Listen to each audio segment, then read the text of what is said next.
वेलची आणि दालचिनी ह्या दोन्ही सुद्धा ब्लड शुगर लेव्हल कंट्रोल करण्यामध्ये त्यांची उपयुक्तता संशोधनातून सिद्ध झालेली आहे.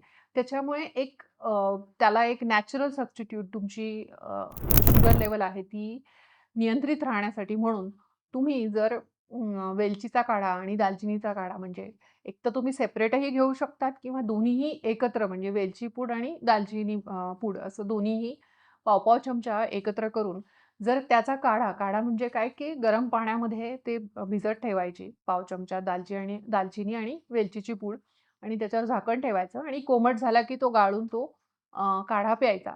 असा जर तुम्ही हेल्थ ड्रिंक किंवा कार्डमम, सिनॅमम टी त्याला असं म्हणतात.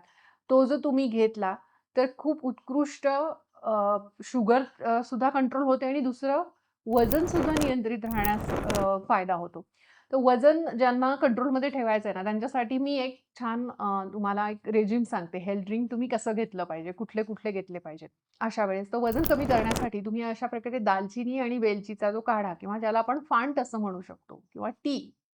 तर टी ही संकल्पना म्हणजे काय आहे, की गरम करायचं आणि उकळवायचं नाही ते पदार्थ घालून. गरम केल्यानंतर तो पदार्थ घातला, औषध घातलं, की ते चूर्ण घातलं, की त्याच्यावर झाकण ठेवायचं आणि तो मुरू द्यायचा त्या गरम पाण्यामध्ये. म्हणजे त्याला टी असं म्हणतात.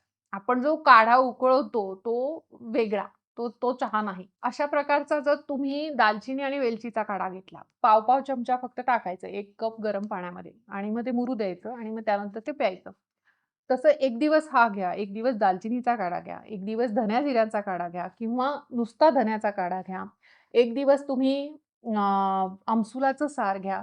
ह्या सगळ्या गोष्टी ह्या वजन कमी करण्यासाठी, कोलेस्टेरॉल नियंत्रित राहण्यासाठी म्हणून खूप उपयुक्त आहेत, असं आज संशोधनातून सिद्ध झालंय.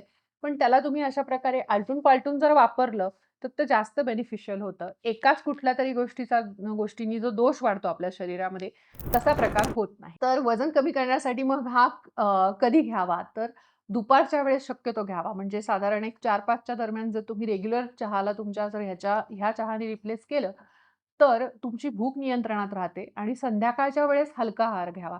ह्याच्याने फॅट लॉस व्हायला तुम्हाला मदत होईल किंवा